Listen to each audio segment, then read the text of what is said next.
Good morning from very cold and misty Magoebaskloof.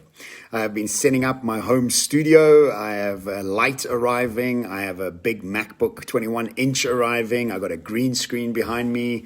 I have a mic ready. So I've come to realize that, as we've all kind of known, is that all our offices will become studios because the way we communicate and how we communicate is becoming paramount in the way we set up our personalities online and what sort of image we want to put across, just like having a snazzy suit or a snazzy office. Today, now the snazzy suit and office are your online presence, whether it's in a green screen, what your background looks like, what you're wearing, what you sound like, what the lighting looks like. And I'm sure many of us have watched some sort of presentations and webinars where the lighting's so bad or the sound's not great, and we kind of lose focus because there's just so much of it.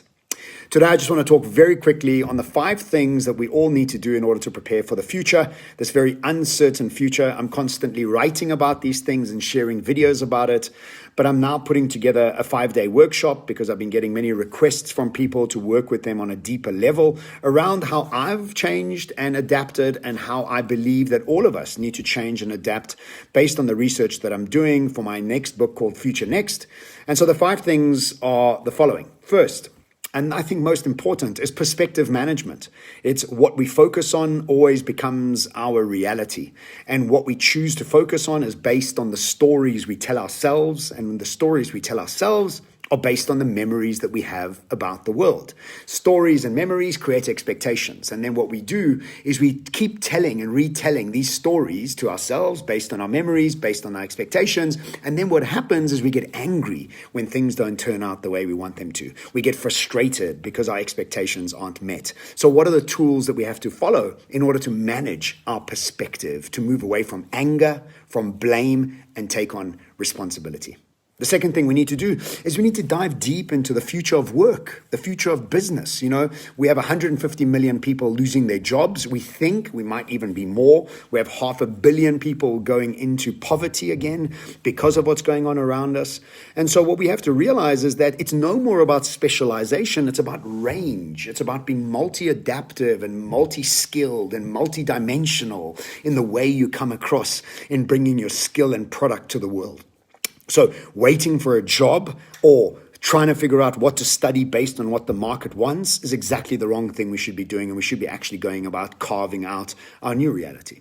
The third thing we need to do is understand how consumers are starting to behave. What do we want as consumers moving forward? What are our need states? How are they changing? And for example, if we think about the world of luxury and how dramatically different it's going to be when we come out of COVID, that's just one example of how all the major brands, the luxury brands, must come to realize that 20% of all their sales were made from very affluent people that will continue to most probably be very affluent. But 80% of their consumers were coming from the upper middle class people, and upper middle class people are going to be moving away from the concept of wealth, W-E-A-L-T-H, to a concept called wellth, W-E-L-L-T-H. It's going to become about the journey of wealth. It's not the goal of luxury. Luxury is going to become a journey. Financial well-being, emotional well-being, and physical well-being. And so these will become the new luxuries as we start moving into the future.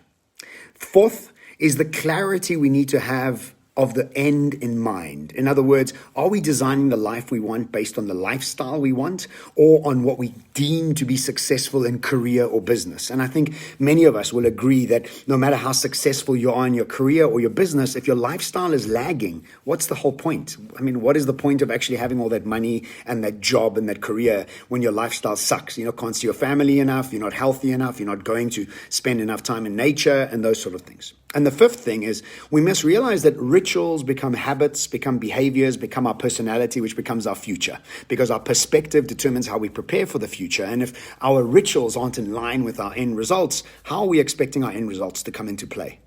So these are the 5 points I'm going to be utilizing and working on in my 5-day workshop starting on the 1st of June called Future Preparedness Masterclass.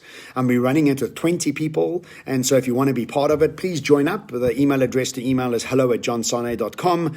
And email us, tell us where you're from, what city you're in, so we can get the timing right. So we might be running different ones depending on where in the world people are coming from. We have a group from New York that's keen. We have a group from the United Arab Emirates that's keen, and a group from South Africa. So we're going to try and put them into pockets so that we have the right timings in place. So please do mail us and join us as we really dive deep into perspective management, into understanding the future of work, the future of the consumer, starting with the end in mind and having a game plan that actually brings your rituals, habits, and behaviors into the play of creating something new.